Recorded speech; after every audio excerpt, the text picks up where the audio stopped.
Have you ever felt like you just weren't good enough to create value for others? Well, I want to let you in on a little secret. And I wouldn't even call it a secret, but something that you already have that can contribute as great assets to creating value. And I want you to stay tuned to learn more about it.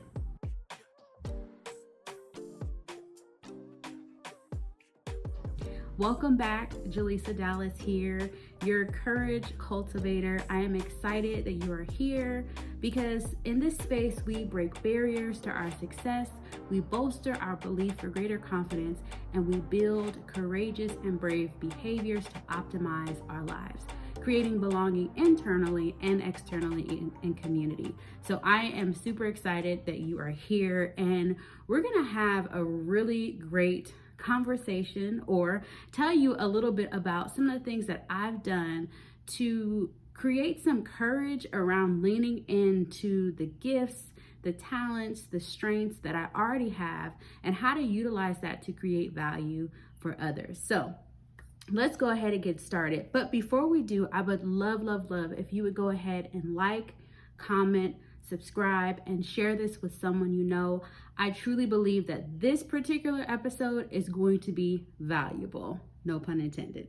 It's going to be valuable. So we're going to talk about your lived experience, your professional experience, and the education that you've acquired, and then the evidence and the results that you've had as a result of your lived experience. Again, your professional education and expertise, and the results or evidence of your success. And in talking about that, we're going to explore essentially how you already have what it takes to impact and influence the people you desire to do, whether it be in your business, in your workplace, in your communities.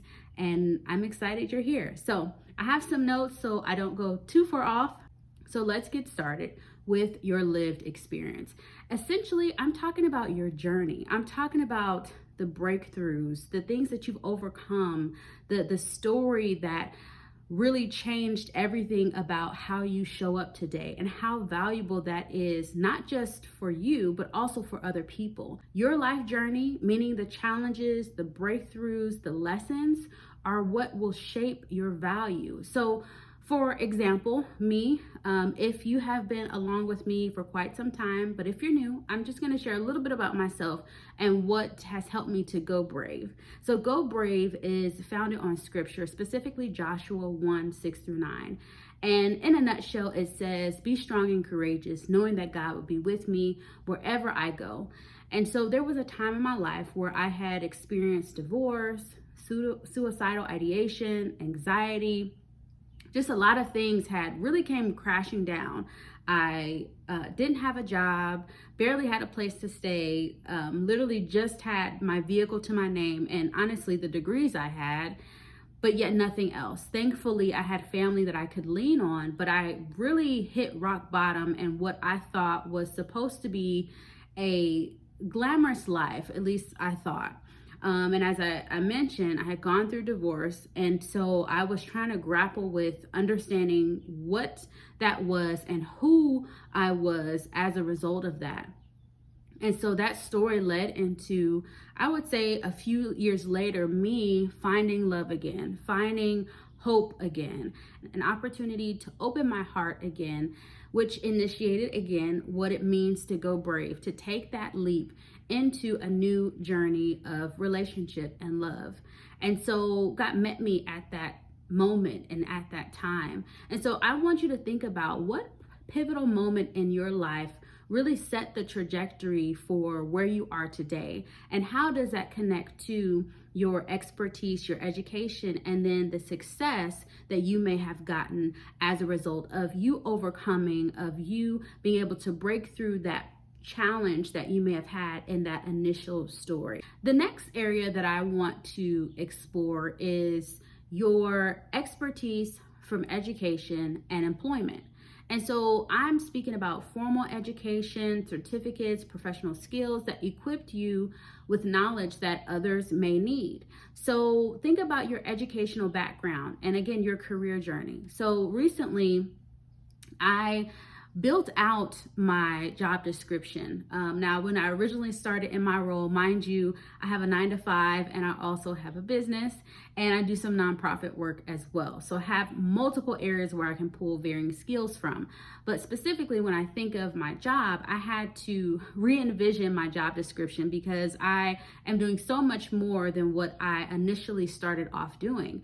And so one of the tasks that I was assigned by my supervisor was to break down everything that I do related to my role. But what I added to that is I used, pro tip, ChatGPT to identify for me the skills and the professional areas that if I wanted to translate that into business offerings or areas of expertise that I wanted to monetize, I asked ChatGPT to help me to process that. And so from it, it highlighted leadership and strategic planning. It highlighted program development and management. It also highlighted facilitation and curriculum design, all of which I do in my current job that can be translated into my business or other opportunities outside of my role. So with that being said, again, use that pro tip, put your job description into ChatGPT and identify what and how can I monetize this? How can I create value outside of this role if your aspiration is to do something to build the expertise that you have, again, to create value for others. And so that's one thing when it comes to my education and my employment. When you think about creating value for other people, we want to look again at our lived experience and then also our education and employment on this journey of creating value for others. Question for you, when we're talking about education and your employment and how that creates value for other people, what do you know that others struggle with? And when you identify that, that's where you can provide a solution, right? The third thing that I want to address in this conversation is the evidence of success, your results essentially. And this looks like your wins, big or small, and it shows proof of your ability, again, to create results. And so I had to take a step back to think about, okay, so where have I had results? Because a lot of times we don't celebrate our wins. And that's one thing that we can do a whole lot better. I know I can do it personally, but I think in general, we can do better at celebrating our wins and identifying the different areas where we've contributed value, where we have provided a solution or solved a problem. So when I think about the feedback that I've gotten, whether it be by way of my books or facilitating a course or a session, I have helped people to confront barriers to their success. I've helped them to prepare to be ready for the next phase of life, whether that's a job opportunity or something that they want to advance in the community, becoming a leader of some sort or a board member. I've helped them to enhance their quality of life, to really be considerate of who they are and what they contribute to the world. I've also helped them to put at bay self-sabotage. When it comes to facilitating sessions, I've gotten feedback that they were able to effectively apply what I taught in the sessions and have improved their work relationships with their peers or with some of their clients. And so I've gotten a variety of feedback by way of working with the local library, working with other human service agencies to help support their clientele and their teams within their organizations. You can visit www.gobraveLLC.com to see a few of those testimonials from our individual clientele and also from our organizational clientele, where we've worked with businesses and other small nonprofit organizations to support their efforts in building their teams and also building their clientele. I want you to consider documenting your milestones. If you have not done a good job at recording your results and identifying your successes and highlighting your wins, do that. I have a document, a running document that I use on Google Drive, where when I'm asked to do a podcast or I'm asked to contribute as a facilitator for a presentation or a workshop, when I'm asked to speak somewhere, or when I even create something for myself that I end up launching, I put that on that list. because that reminds me of what I've been able to accomplish. But also when I'm able to get feedback from those spaces, it helps me to see, one, areas that I can improve, but also areas that I'm exceptional in, which reminds me again of those wins, of those results, and the success and the evidence of that success.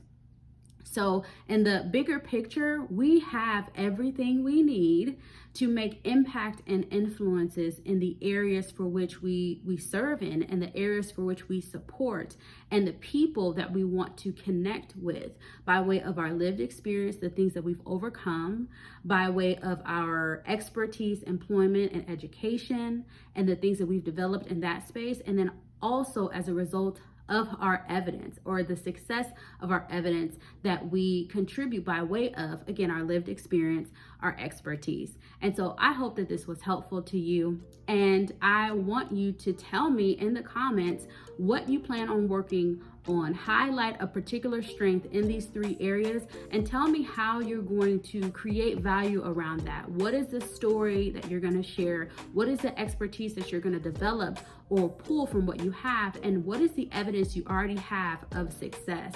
And let me know your responses in the comments. And again, do me a favor and go ahead and like, comment, subscribe, and share this with someone you know. Until next time, let your soul work be your best work to a better you. Bye.